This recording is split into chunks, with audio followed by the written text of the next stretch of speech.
Hello দেয়ার, আসসালামু আলাইকুম। আমি মোহাম্মদ আরিফুজ্জামান মিতুল। আজকে আপনাদের সাথে কথা বলতে এসেছি 360 degree of life YouTube channel থেকে। আজকে ঈদের পরের দিন আমি আমার ওয়াইফকে নিয়ে 300 ফিটের দিকে যাচ্ছি। নির্জন কোনো একটা জায়গায় দুজন বসে একটু গল্প করব। সাথে আমার দুটো ফ্রেন্ড আছে, শাওন এবং সারওয়ার। ওরা পিছনে বাইকে আসছে। জানি না ঠিক কতটা কেমন কি এই ব্লগিং শুরু করতে পারবো বা করতে পারতেছি। আজকে আমার ব্লগিং এর ফার্স্ট ডে।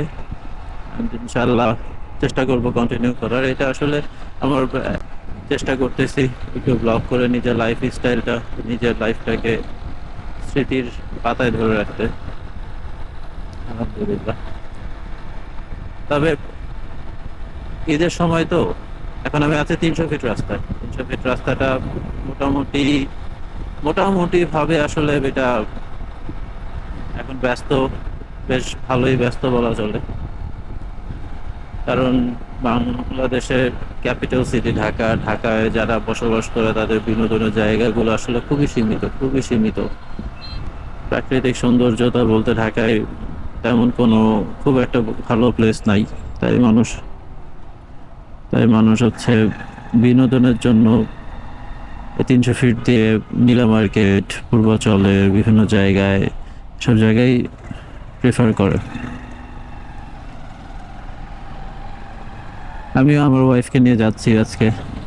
ওয়াইফকে নিয়ে ওইভাবে ঘোরা হয় নাই। গতকালকে চেষ্টা করেছিলাম ঘোরার, but are there always the relatives. তো বিভিন্ন আত্মীয় স্বজনদের বাসায় যাওয়া, সেখান যে ঘোরা, নানান খাবার দাবার খাওয়া, মানে একটা টাইট শিডিউলের ভিতরে ছিলাম। দ্যাটস আজকে একটু রিল্যাক্সের ভিতরে দুইজন একটু নিজেদের কোয়ালিটি টাইম স্পেন্ড করতে যাচ্ছি। জানি না কতটুকু কি হবে, যে পরিমাণ মানুষজন দেখতেছি এইখানেও নির্জনতা আর কোথায় থাকলো। তবে যাই বলেন, এই 300 ফিট রাস্তাটা খুবই পছন্দের রাস্তা আমার। এই রাস্তাটায় বাংলাদেশে একমাত্র রাস্তা যেটাতে এত ওয়াইডলি আপনি এক্সপ্লোর করতে পারবেন সবকিছু। আপনি আপনার মনের মতো করে বাইকটা রাইড করতে পারবেন, আর সঠিক নিয়ম মেনে চললে নির্দ্বিধায় আপনি চলতে পারবেন। এই তো, প্রত্যেকটা মানুষেরই আসলে নিজস্ব একটা জায়গা থাকা উচিত, বিনোদনের জায়গা থাকা উচিত, যেখানে সে তার কোয়ালিটি টাইম স্পেন্ড করতে পারবে। আমি এই জিনিসটা একদম হেল্প করি। এই যে বাচ্চাটারে মাঝখানে নিয়ে এভাবে করে যাচ্ছে, মানে হু নোজ, কেউ কি বলতে পারে আপনি দুইটা চাকার উপরে দিয়ে যাচ্ছেন ভাই, আপনি দুইটা চাকার উপর নিজের লাইফকে রাখছেন।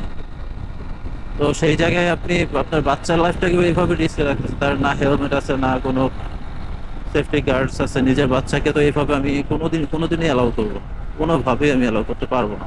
সরি, কোনোভাবে অ্যালাউ করতে পারবো না। এখানে আরেকটা চেকপোস্ট, কোনো প্রবলেম মেবি হয়েছে, নাহলে তো এই চেকপোস্ট হওয়ার কথা না।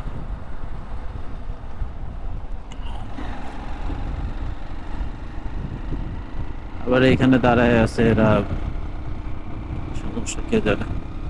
এই যেটা বলছিলাম, অনেক সময় দেখবেন একটা বাইকের ভিতরে 4 জন বসছে, 5 জন বসছে, হাজব্যান্ড ওয়াইফ, বাচ্চাদেরকে হলো মাঝখানে নিয়ে রাখছে, কখনো ট্যাঙ্কের উপরে, তেলের ট্যাঙ্কের উপরে রাখছে। এই জিনিসগুলো আসলে আমি খুবই অপছন্দ করি। এটা খুবই ইনসিকিউর একটা বিষয়, খুবই ইনসিকিউর।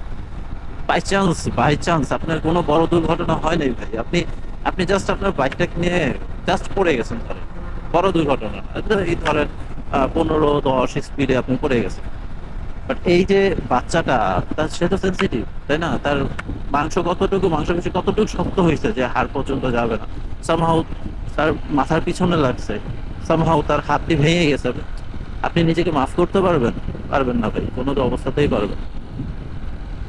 আমি মনে করি সবসময় সেফলি রাইড করা উচিত। অন্তত নিজের বাচ্চার কথা চিন্তা করে হইলেও তাদেরকে হেলমেট পরায়ে, যদি হেলমেট কিনতে না পারেন ভাই, কাস্টমাইজ করে নেন না।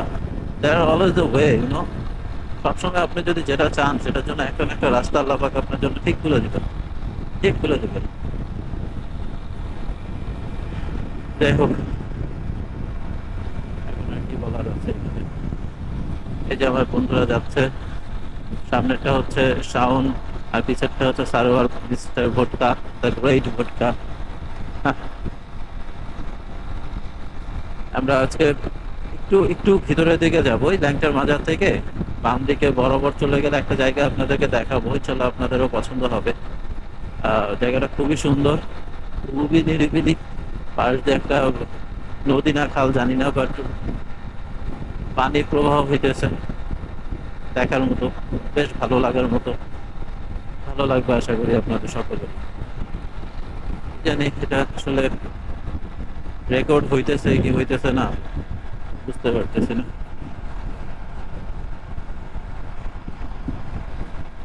এই ভাই তুমি কি রেকর্ড করতেছো? আলো দেখতেছি না, রেকর্ড করতেছি। যাক, ভালো। এখন আসলে ভিডিও এডিট নিয়ে একটু কাজ করা দরকার আমার। ভিডিও এডিট গুলো কিভাবে করব সেটা নিয়ে বাসায় যে ল্যাপটপটা আছে সেই 6th জেনারেশনের ল্যাপটপ, স্লো হয়ে গেছে। যদি আসলে কতটা ভিডিও এডিট করতে পারবো সেটাও বলতে পারতেছি না। দেখা যাক, আস্তে ধীরে সবকিছু হবে। যখন আপনি একটা জায়গায় হাঁটা শুরু করবেন, কোনো না কোনো গন্তব্যে আপনি নিশ্চয়ই পৌঁছাবেন একটা সময়। আমি এটা বিলিভ করি, আল্লাহ পাক আপনাকে নিশ্চয়ই কোনো না কোনো ভাবে ই করবে।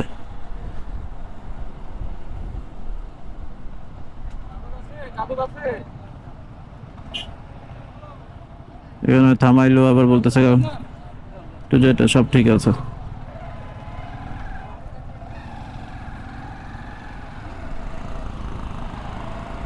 চেক করতেছে সবাই। না, এটা তাদের ডিউটি, চেক করা উচিত। চেক মাস্ট বি করা উচিত। চেক কেন করবে না?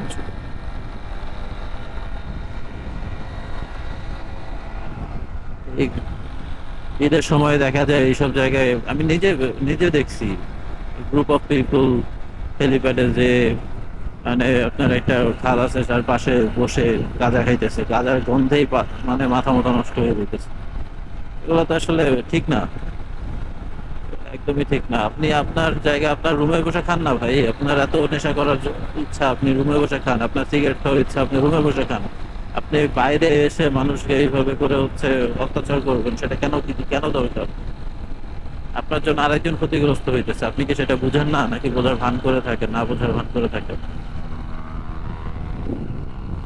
এই যে আরেকজন দেখেন, এটা কি হলার লাগায় যাইতেছে, এই হলারটা সাউন্ডে আমি পর্যন্ত বিরক্ত হয়ে যাইতেছি। তার আশেপাশে যদি বয়স্ক থাকে, বাচ্চা থাকে, তারা তো ভয় পেয়ে যাবে। এর ভিতরে কি আছে, হেলমেট পরে নাই, কি বলে, that types of people are called chhapri, you know. এটা এদেরকে এদেরকে আসলে ছাপরি বলা হয়। যাই হোক, ঈদের সময় এত বাজে নেগেটিভ ওয়ার্ডস ইউজ করা ঠিক হবে না। নেগেটিভ ওয়ার্ডস না, সবার ভিতরে আনন্দ আল্লাহ পাক ছড়ায় দিক, সবাই ভালো থাকুক, যার যার অবস্থান থেকে, যার যার বিষয় থেকে সবাই ভালো থাকার চেষ্টা করুক, সেটাই চাই। আলহামদুলিল্লাহ, সবার জন্য দোয়া করি, সবাই ভালো থাকুক, এই পৃথিবীটা ভালো থাকুক। আমাদের ঈদটা না হয় আমরা তাও করতে পারতেছি, আপনারা ভেবে দেখেন গাজার মানুষের কথা, তারা কিভাবে ঈদ করতেছে, কি অবস্থায় আছে তারা। এটা তো আসলে মেনে নেওয়া যায় না, তাই না? আরে ভাই, ঈদের সময়, রোজার সময় আপনারা তো মানুষ, তাই না? আপনারা তো ভাই অসুর না, আপনারা তো মানুষ। ইসরায়েলিদের বলবো, আপনারা তো মানুষ ভাই, আপনারা তো অসুর। অসুর, আপনারা কি অসুর? যদি অসুর বলেন আমার আর কিছু বলার থাকে না আসলে, তাহলে কি বলবো? মানুষ হয়ে আপনারা মানুষকে এইভাবে করে মারতেছেন সামান্য একটা জমির জন্য, সামান্য দেশের এক্সটেনশনের জন্য, মানে এটা ভাবা যায় না। আপনারা কত জমি লাগবে, আপনাদের কত কি লাগবে, হ্যাঁ? এত কিছুতে কি করবেন ভাই? কি করবেন? একদিন তো মারা যাবেন না? মারা যাওয়ার পরে তখন শেষ বিচারের দিন কি করবেন? আপনারা ইহুদি, আপনারাও তো শেষ বিচারে বিশ্বাসী। এমন না তো আপনারা শেষ বিচারে বিশ্বাসী না, তাই না? আপনারা হয়তো জানেন না, পূর্বাঞ্চলের এই পাশটা হচ্ছে গাজীপুরের ভিতরে পড়ছে, আর ওই সাইডটা আবার নারায়ণগঞ্জের ভিতরে পড়ছে। এখানে তিনটা জেলার একদম মিশ্রিত মানে কি বলবো এটারে, হ্যাঁ বর্ডার লাইন আর কি, তিনটা জেলা একসাথে বর্ডার আর কি। এই বরাবর এসে আপনারা এখন যদি ডান দিকে যান তাহলে মোটামুটি ওই জায়গাটা আমরা রিভিল করতে পারবো ইনশাল্লাহ। চলেন আপনাদের নিয়ে জায়গাটায় যাই, হোপফুলি ভালো লাগবে।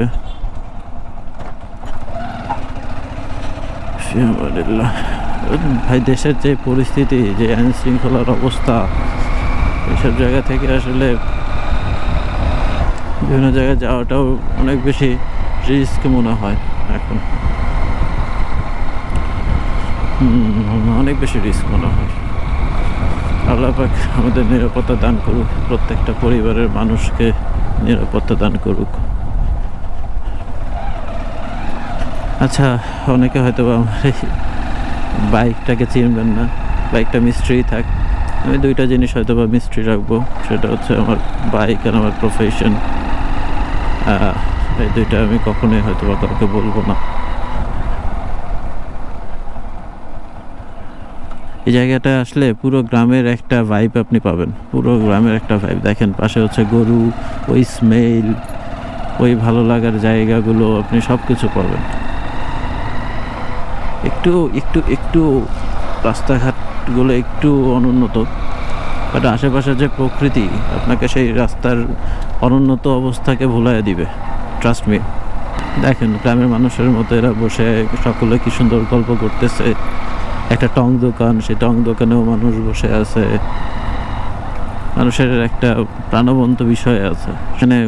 এই জায়গাগুলো দেখলে মনে হয় যে কোনো একটা সরকারি কোয়ার্টার হবে, বাট কিসের কোয়ার্টার আমি এসব জানি না। এই যে নৌবাহিনীর সাইট অফিস, এটা আশেপাশের জমি জায়গা সব বিক্রিত, সবই বিক্রি হয়ে গেছে মোটামুটি। এখানে এখন মানুষজন ওই উপরে আরেকজনের জমিতে থাকে বা নিজের জমিতেও থাকে এরকম, অথচ এই এলাকার মানুষজনের সাথে কথা বললে জানা যায় যে হচ্ছে এই এলাকার মানুষগুলো আগে কী পরিমাণ অনুন্নত অবস্থায় থাকতো। এখন তো এরা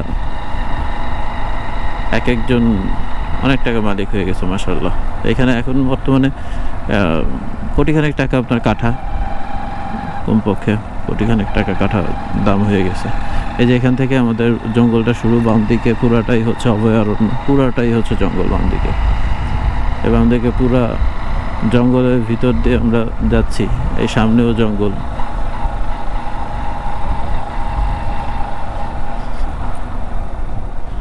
মানুষজনও আছে মোটামুটি ভালোই।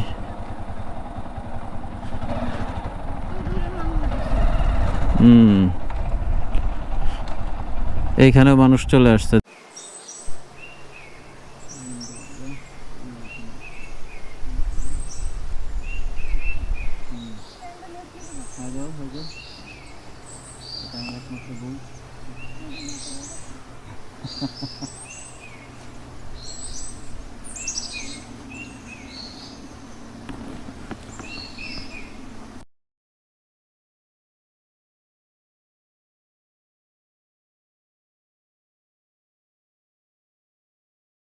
আলহামদুলিল্লাহ, আমাদের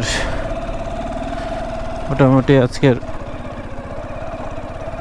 ছোট্ট একটা ভিজিট বা ট্যুর যেটাই বলি সেটা শেষ হইল। এখন আমরা এখান থেকে চলে যাচ্ছি, বন্ধুরা সবাই মিলে ওয়াইফের সাথে। আচ্ছা, আমার ওয়াইফে, ওরাও হইতেছে আমার ওয়াইফের ফ্রেন্ড, কমন ফ্রেন্ড আর কি। ওরা ওই মোটা যেটা, ও ঢাকা ইউনিভার্সিটির আমার সাথেই সয়েল ওয়াটার এনভায়রনমেন্টে পড়াশোনা করছে।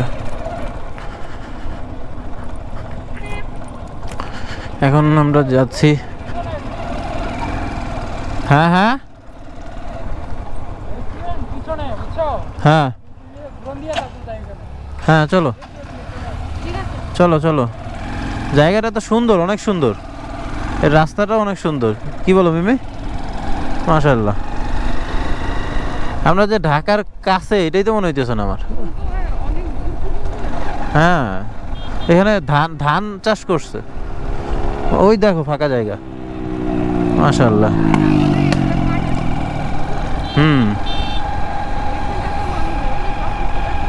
হ্যাঁ হ্যাঁ, রাস্তার মাঝখানে দাঁড়ায় আছে। তার মানে এই জায়গাটা কত সুন্দর ছিল আগে। হ্যাঁ এই যে দেখো এই ডান পাশেও তো জঙ্গল। আলহামদুলিল্লাহ, আলহামদুলিল্লাহ, আলহামদুলিল্লাহ, সেফলি আমরা আজকে রাইড কমপ্লিট করতে পারতেছি বলে খুবই আনন্দ লাগতেছে। লাইট চলে যাচ্ছে, অন্ধকার হয়ে যাচ্ছে, এর ভিতরে আপনাদের তেমন কিছু দেখাইতে পারবো না হয়তো বা। তো আজকে এই পর্যন্ত এখান থেকে বিদায় নিতে চাচ্ছি। ইনশাল্লাহ আবার দেখা হবে নেক্সট কোনো ব্লগে, নেক্সট কোনো জায়গায় আসবো আপনাদের সাথে আড্ডা দিতে, এরকম বক বক করতে ইনশাআল্লাহ। ততদিন আপনারা নিশ্চয়ই ভালো থাকবেন, দোয়া করি, এবং আমার জন্য দোয়া করবেন, আমিও জানি ভালো থাকি, আমার পরিবার নিয়ে ভালো থাকি। ততদিনের জন্য বাই, আল্লাহ হাফেজ।